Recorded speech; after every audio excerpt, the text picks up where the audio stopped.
गुरुजी, आज के इस अंक में हम घटनाओं से उत्पन्न एक ऐसी समस्या के बारे में बात करने जा रहे हैं जो बहुत ज्यादा विषैली होती है और जिसका नाम सुनते ही एकदम से डर मन में आ जाता है, सिहरन उठने लगती है।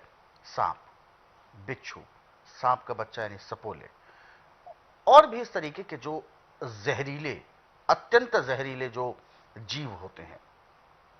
कहते हैं कि जब ऐसे जीव व्यक्ति के शरीर में काट लेते हैं, डस लेते हैं, डंक मार देते हैं, तो मृत्यु तक बहुत हो जाता है, संभावना है कि मृत्यु भी हो जाती है उस व्यक्ति की। तो सबसे पहले तो मैं ये जानना चाहूंगा कि सबसे पहले बचाव कैसे करें, और यदि ऐसी कोई स्थिति आ भी जाती है तो तुरंत उसका फर्स्ट एड क्या करें, और उससे कोई बड़ा नुकसान ना हो, इसके लिए क्या क्या चीजें होनी चाहिए। देखिए, यदि आप मूली खा रहे हैं या मूली का रस पी रहे हैं तो छोटे मोटे जहर तो ऐसे खत्म हो जाते हैं। बड़े जहर पे भी, जहाँ पे आपको किस चीज़ ने काटा है, मूली को काट करके 2-2 मिनट तक उस कटे हुए स्थान पे रखते हैं तो वो जैसे रेता पानी चूसता है ऐसे जहर चूसती है। ये मूली के अंदर। और जहाँ पे बिच्छू, सांप वगैरह ज़्यादा हैं, वहाँ पे मूली के सूखे पत्ते, चाहे आग जला के उसके अंगार बना लो, चाहे उपला जला के उसका अंगार बना लो, उसके ऊपर रख के जब सूखे पत्तों को उसके ऊपर रखेंगे और जलेंगे तो उसका धुआं जहाँ तक जाएगा वहाँ तक का सांप है, सपोला है, बिच्छू है, छिपकली है, सब चीज़ें वहाँ से भाग जाती हैं।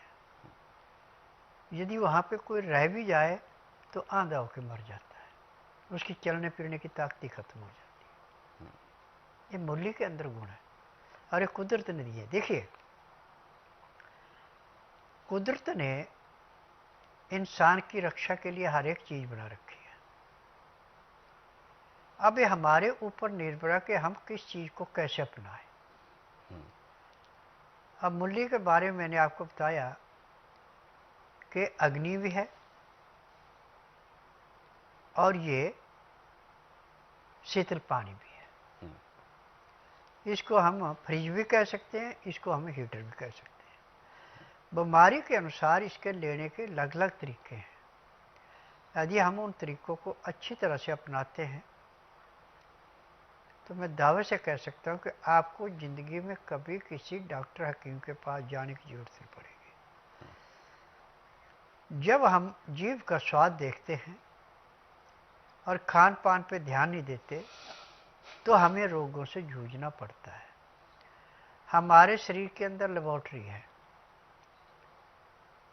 यह लेबोरेटरी हमें बता देती है कि ये चीज़ हमें माफ का आएगी, नहीं आएगी।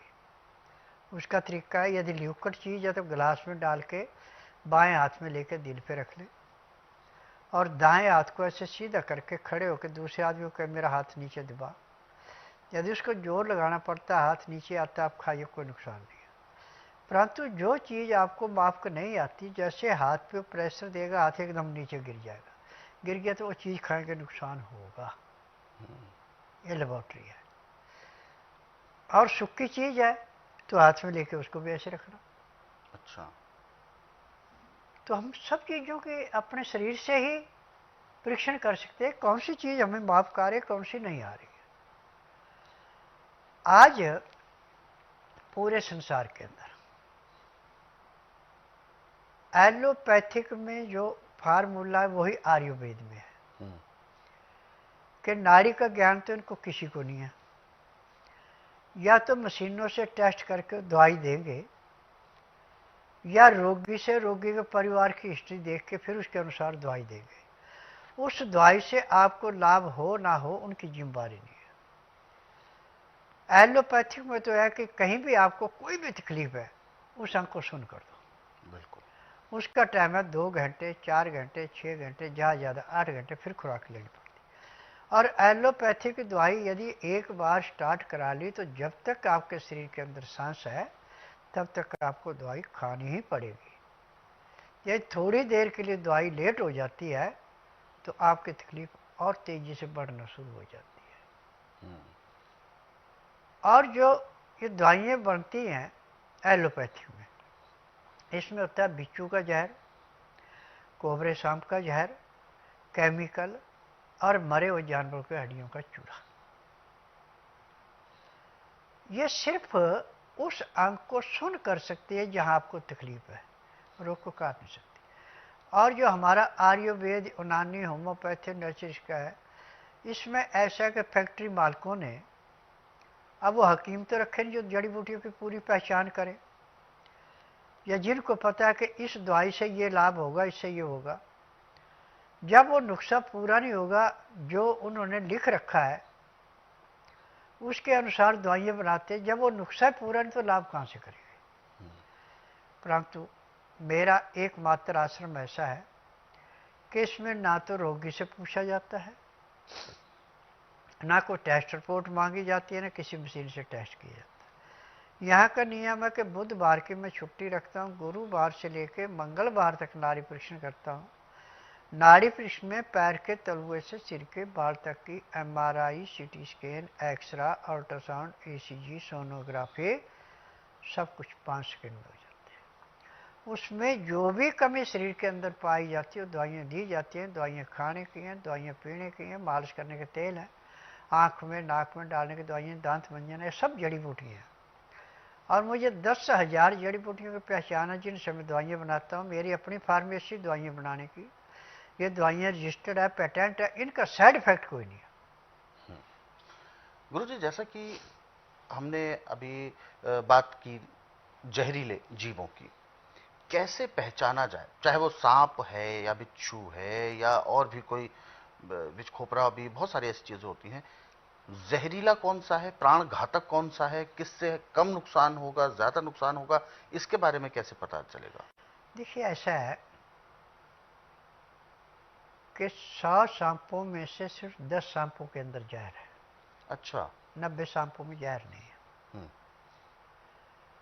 परंतु सबसे बड़ी विशेषता है कि जब सांप काटे तो आदमी उसके डर के मारे ही मृत्यु के मुंह में चले जाता है। थोड़ा बहुत जो जहर तो हर एक में ही होता है, परंतु जो खतरनाक जहर है वो सिर्फ 10% सांपों में होता है। हाँ।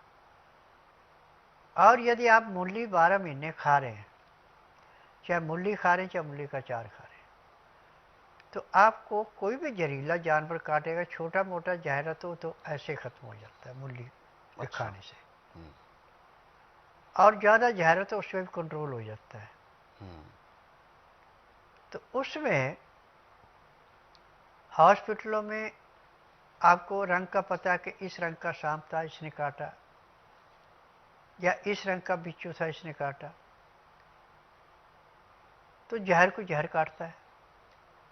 तो वहां पे उसी जाति के बिच्छू या सांप का जहर का इंजेक्शन उसको लगा दिया जाता है, उसको निष्फल किया जाता है। परंतु स्वास्थ्य विचार में मैंने जो दवाइयाँ बनाई हैं, इन दवाइयों में हमें चाहे बिच्छू है, चाहे सांप है, चाहे कोई भी है, ये दवाइयाँ उस जहर को खत्म कर देती है। जब भी किसी को जहरीली चीज काटती है तो यदि मूली मिल रही है तो मूली का रस निकाल के पत्तों के साथ 20-20 ग्राम आप हर 1 घंटे बाद रोगी को पीने को देते जाए। और जहाँ से काटा है वहाँ पे मूली को काट के गोल पीस करके उस जख्म पे रखते जाओ। उस पे रखने से 10-15 मिनट के अंदर, 2 मिनट से ज़्यादा रखना नहीं है, वो उतार देना, दूसरा रख देना, उसको जो जलन थी, दर्द थी, वो खत्म हो जाएगी और मूली उस जार को चूस लेती है। और जो रस पीने को दिया जाते हो, खून के अंदर जो इन्फेक्शन चला गया वो उसको समाप्त कर देता है। क्योंकि मूली के अंदर sodium, potassium, magnesium, phosphorus, silicon, ये जो है ये अंदर जाके गैसें हैं। जैसे हम गंदे पानी में फटकरी डाल के उसको बिल्कुल साफ कर देते, ऐसे खून को साफ कर